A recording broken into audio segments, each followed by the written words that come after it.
This is Stars and Scopes with your friend Uma, updated every new and full moon with guidance based on planetary transits in the current sky and extra support from tarot. For accuracy, take a look at your rising sign first if you know it, and do feel free to listen to your sun, moon and rising if you'd like the full picture. I've had a bit of a snafu with the audio this week, so congratulations, you can treat yourself to this DJ set as well as your horoscope. All music that I'm using I found over at the freemusicarchive.org, so do check them out if you're looking for some high quality Creative Commons licensed music. Tips are always welcome at buymeacoffee.com/Uma Ruby, but other than that, let's get into it.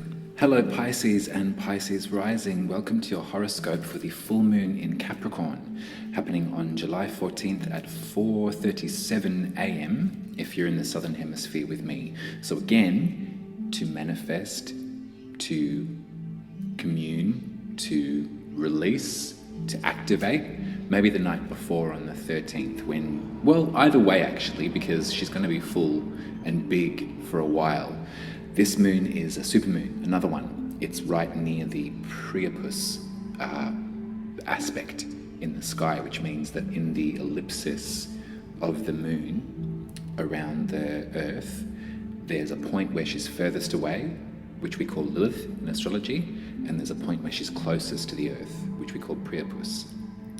And so she's going to be at that close point, so another big giant moon to work with and to really bathe in. It's going to be an incredible time of release, as all full moons are. This one in particular, this one is really supercharged with a feeling of letting go, of rebirth, of starting again, of coming through the fire and rising triumphantly in some ways.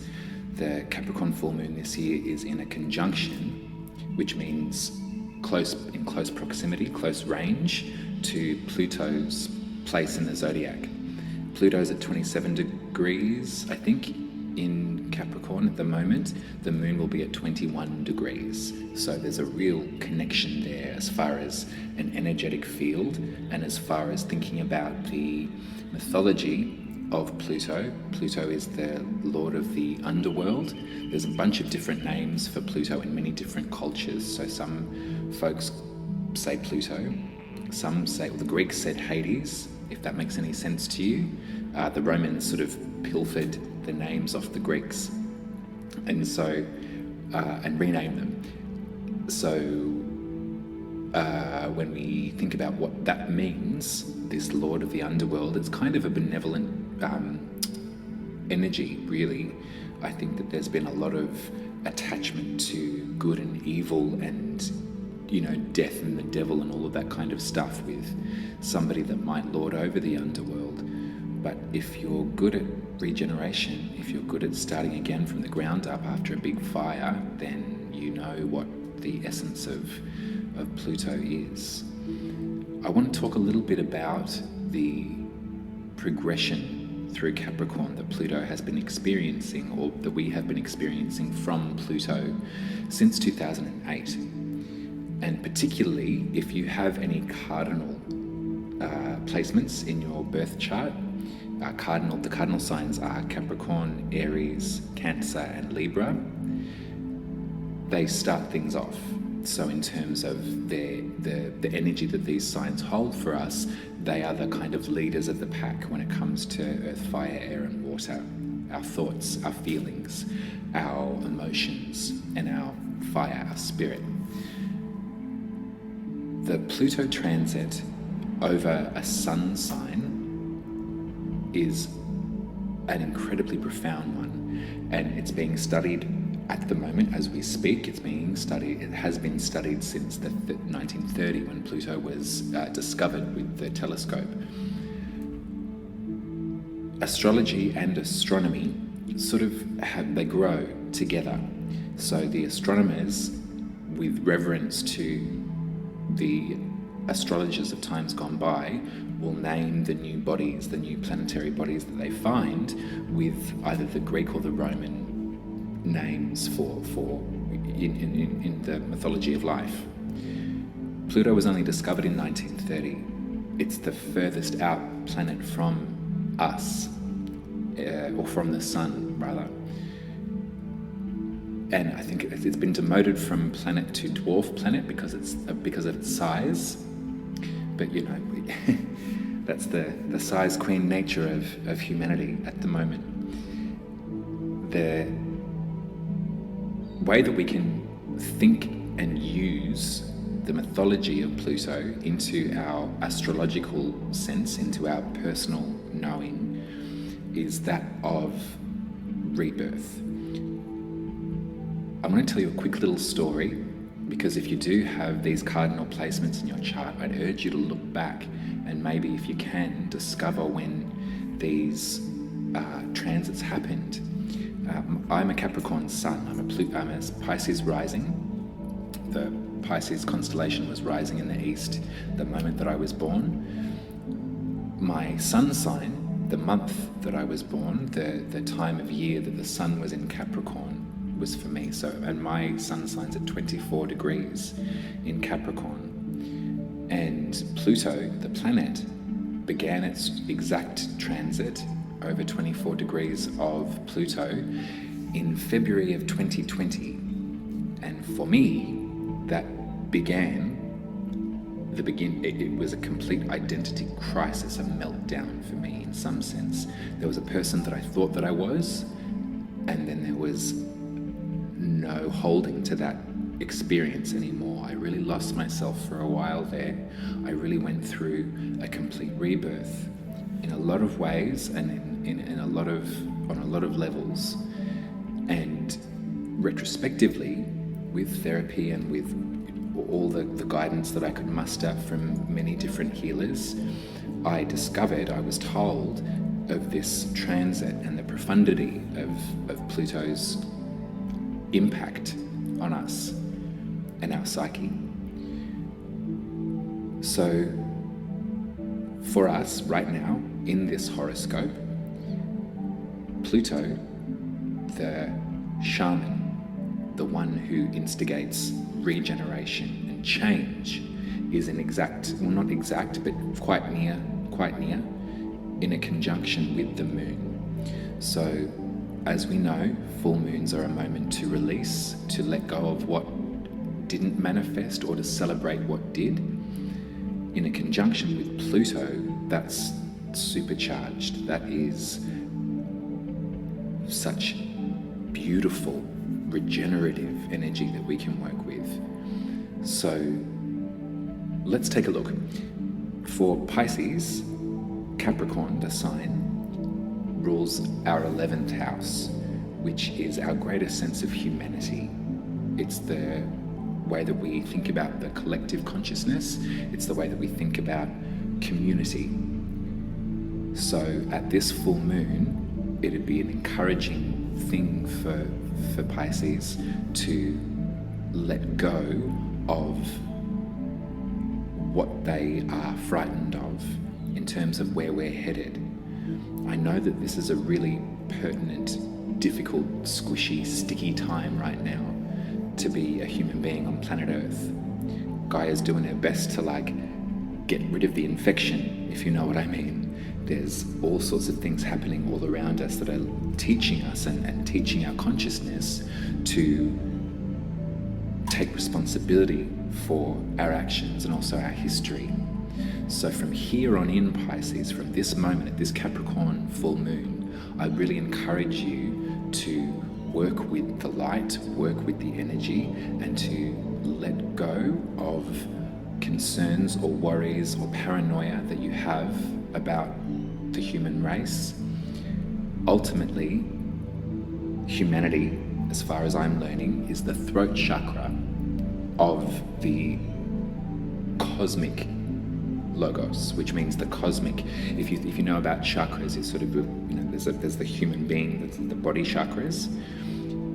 That also translates to the universe, and humanity as we are, as it stands, is the throat chakra. So we are the ones to communicate and to express what life is. We are the ones with the vocal cords to resonate with the ears, and the brains to translate these things.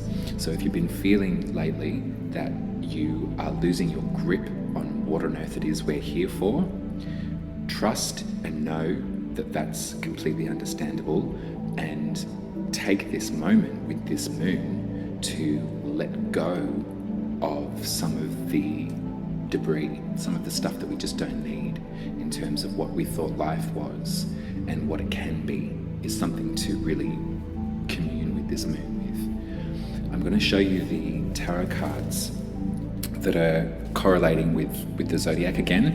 So where the moon is at 21 degrees, and also Pluto as well, so keep that in mind. We have the Four of Pentacles. Now this energy all talks about holding on. It talks about really grappling and restricting yourself and grasping on to what it is that you have, or what it is that you knew, what it is that you thought was your purpose. And so I think with the full moon here, this is sometimes is completely necessary, and in a Capricorn way it is sort of, that's one of the lessons, is to sort of be staid and be conscious and analytical and prepared for what's to come. But this moon, she's encouraging us to release, to let some of that go. So 11th house, humanity, consciousness, the community, this, and you can break that down to any kind of level you want to. It can be your neighborhood, it can be your country, it can be your, as if you're a queer person, then it's the queer community. All of these different things we can work with at this Capricorn full moon. And really, I think the message, loud and clear, is to loosen your grip a bit. Loosen your grip and flow with it, float with it. The sun's at 21 degrees in Cancer, obviously making that so the moon's in Capricorn, the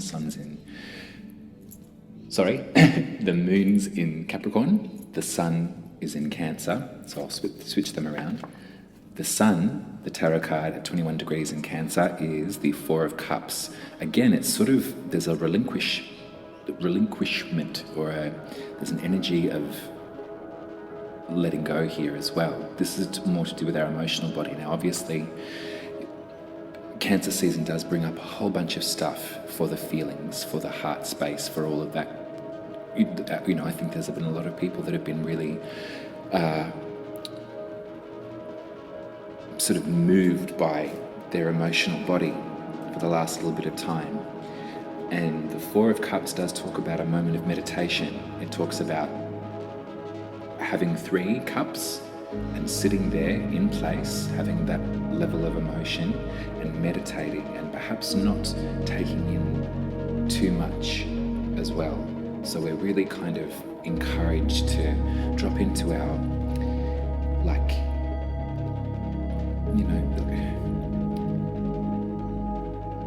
we're going to be all right, Pisces. We really are, and I know that it's a difficult time to really believe that, but I think that we are going to be okay. There's going to be more changes to come. There's going to be a great big bunch of stuff that we're going to have to cope with, but we're going to get there. Now, quickly with the astrology as well, the sun and the moon are both in T-square again with Chiron this time. And Chiron, if you know the mythology, in astrology, it's the point in the sky that our deepest wounds lay. So right now it's in Aries, so there is that sense of self that we are all sort of coming to terms with as a group, trying to figure out who the hell we are, working through the wounds of self and that kind of thing. So use that as stimulus to remember who it is that you are. I'm going to pull you some very quick intuitive tarot, I think, Pisces, because my sand's running out nearly completely. There's so much to say at this Capricorn new moon, there really is, and I want to go further. If you've got those cardinal placements, send me an email, because I'd love to help you out with them. It's one of the biggest lessons of my whole life. I got the Magician. I got the Three of Wands, which is the point in the sky where Chiron is. I got the King of Pentacles and the Hierophant. Yeah. I'm speaking plain with you, Pisces, because I know and trust that the destabilization right now is real. But what Spirit's telling us now with the tarot is that there is great magic to make with this moon. There's a lot of stuff behind it, and you've got the stuff in you.